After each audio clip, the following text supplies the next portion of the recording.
ପିଲାମାନେ ଆଜି ଆମ ସାହିତ୍ୟ ବହିର ଗୋଟେ ଦ୍ୱିତୀୟ ଚାପ୍ଟରଟିକୁ ଆମେ ପଢ଼ିବା। ବିଷୟର ନାମ ହେଉଛି ବିହଙ୍ଗ ବିପ୍ଳବ। ଆଉ ଏହାର ଲେଖକ ହେଉଛନ୍ତି ମହାପାତ୍ର ନୀଳମଣି ସାହୁ। ତେବେ ଆଉ ଡେରି କରିବାନି, ଚାଲ ବିଷୟଟିକୁ ପଢ଼ିବା। ଥର ଥର କରି 3 ଥର ଆମ୍ବ ଗଛର ଡାଳରେ ବସା ବାନ୍ଧିଲାଣି ହଳଦୀ ବସନ୍ତ। ମାତ୍ର 3 ଥର ଯାକ ବୁଢ଼ା ମାଙ୍କଡ଼ଟା ସେଇ ଡାଳରେ ଡେଇଁ ତା ବସାକୁ ଭାଙ୍ଗି ଦେଇଛି। ଯେତେ କାକୁତି ମିନତି କରି କହିଲେ ବି ବୁଢ଼ା ମାଙ୍କଡ଼ ତା କଥା ଜମା ଶୁଣିବାକୁ ନାହିଁ। ମା ହଳଦୀ ବସନ୍ତ ମୁଣ୍ଡରେ ଚିନ୍ତା ମାଡ଼ି ପଡ଼ୁଛି। ବସନ୍ତ ଋତୁ ବା ଆଉ କେତେ ଦିନ ରହିବ?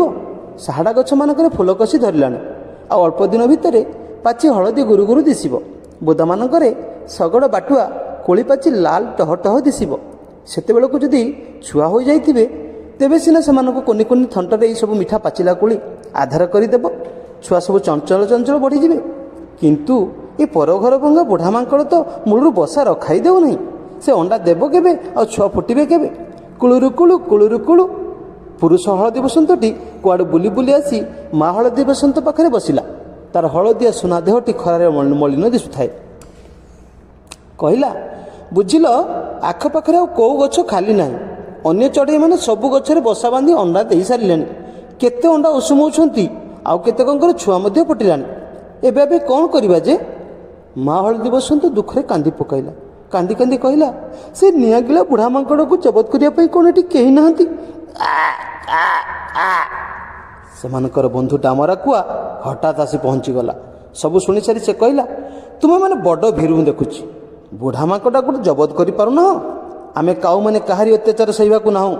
ଆମ ପ୍ରତି କିଏ ଖରାପ ବ୍ୟବହାର କଲେ ନା ଆମେ ତାକୁ ଥଣ୍ଟରେ ଖମ୍ପି ଆଉ ନଖରେ ବିଧରେ ଅସ୍ତବ୍ୟସ୍ତ କରିଦେଉ।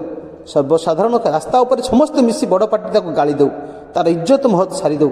ସେଥିପାଇଁ ତ ବୁଢ଼ା ମାଙ୍କଡ଼ ଆମ ବସାରେ ଛାଇ ମାଡ଼େ ନାହିଁ। ପୁରୁଷ ହଳଦୀ ବସନ୍ତ କହିଲା, କ'ଣ ଆଉ କରିବୁ କହ? ତାକୁ ଯେତେ ନେହୁରା ହୋଇ କହିଲୁ ସେ କ'ଣ ଶୁଣୁଛି? ଆମ ହେଲୁ ଗାୟକ ଜାତି। ବସନ୍ତ ଋତୁରେ ଗୀତ ବୋଲିବା ଆମ କାମ।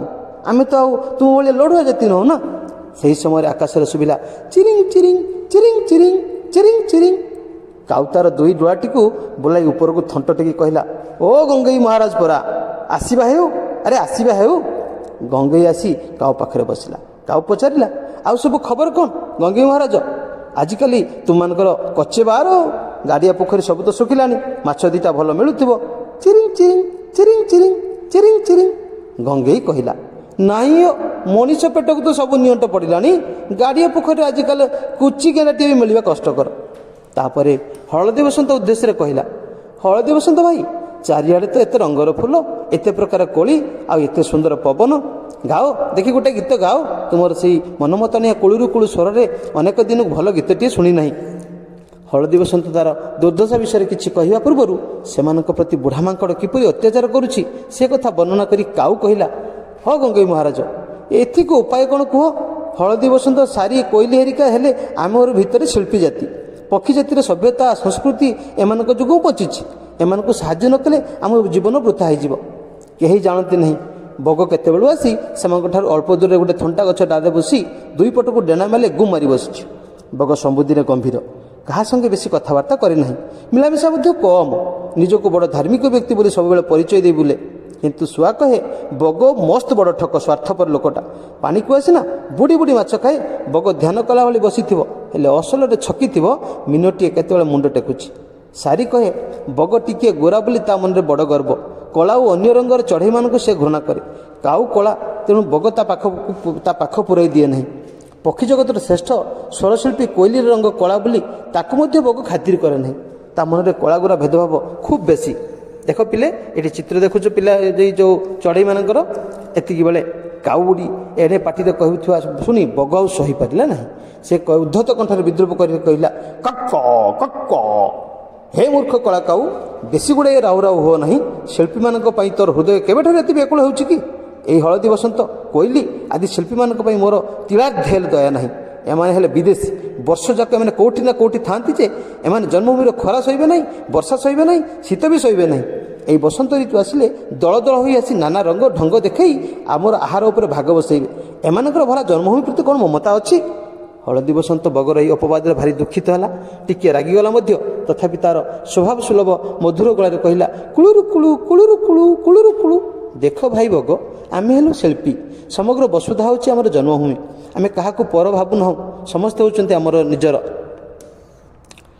किंतु काऊ को एते कौड़ी करी कही आसेना से कर्कश भाव बग को भर्सना करी कहला तुमे होच अति स्वार्थपर असामाजिक अहंकारी विपद बेले पड़ोशी मानक साहाय्य करने दूरे थाउ जी एभली असहिष्णु भाव देखाए से अति क्षुद्र मन काऊ कथा शुणी सबु चढ़े एकाथरक बोबे उठले का का का का चिरिंग चिरिंग चिरिंग चिरिंग कुळुरु कुळु कुळुरु कुळु सम्मिलित भाव से बगर स्वभाव को निंदा कले बग से अपमान से उड़ी चलीगला यही समय कुआड़ू आसी पहुँचीगला कजलपाती ताकू देखि सब चढ़ई पुणी थे बुबई उठी स्वागत जनइले कजलपाती पक्षी समाजर मध्यस्थतार काम करे भल लोके करी कली कजिया मेंटाई दिए भलरे न मेंटिले कजलपाती निजर शक्ति खटाइबा को भी भूले नहीं तार ये टाणुआ मुनिया थंटरे से छेली मेंढा गोरु गाई पिठी की हाणी खंडिया कर दिए तेणु पक्षी मैंने श्रद्धारे वो टिके भय करती श्रद्धा तो करती भय करती च्यांग च्यांग च्यांग च्यांग कथा कौन अरे कथा कौन हलदी बसंत दुही मुह एमती कहीं शुखी काऊ हलदी बसंत समस्त दुरावस्था जनइले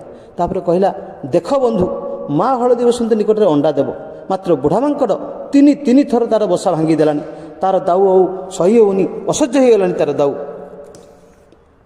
समदुखी कजलपाती मांकड़ पाखक गला बरगछर गोटे डाल बसी आउ गोटे डाल को आउजी बुढ़ा मांकड़ घुमाउथिला कजलपाती ता मुंडे चक्कर काटी उड़ी बोबई लगिला च्यांग च्यांग श्यांग श्यांग बुढ़ा मांकड़ निंदा भांगीगला से केते थर तार दुई गाल को कुंडाई सारी विरक्ति नाली आखि देखाई कला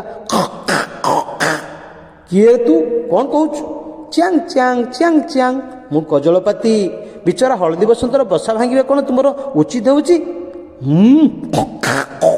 उचित अनुचित मु बुझे ना गछ डाल डेई बोली आमर अभ्यास आमे बलशाली आमर जा इच्छा आम ता करूँ जोर जार मुलकतार कजलपाती तापर बहु प्रकार बुझाइला मात्र गौआ माकड़ ता कथा बुझला नहीं कजलपातिर सबु कथा तार ए कान पछी से कान बाहरी गला शेष से निरस्त हो कजलपाती कहला ताहले मु राजक पाखु तुम नाम फेरात देवी बुढ़ा माकड़ तात्सल्य कर कहला कर ना फेरात मु कौन तो राजा को डरी ना मकदमा को पछुआ परुआ करुछि जे एतिक बेले राजा दरबार पिला माने पर मुहूर्त अरे आम यार बाकी अंशटी को पढ़ा आज रखुची धन्यवाद ये नुआ नुआ वीडियो सहित यह विषय बाकी अंश को जानिबा पई पिला माने मोर एही चैनल राइज विथ कमलेन्दु को लाइक करंतु शेयर करंतु एवं सब्सक्राइब करने को जमा भूलंतु नहीं तेबे जो वीडियो गुड़िक मोर आसीबो आगे आपन निकट में पहुँचो रहुछि नमस्कार जय जगन्नाथ।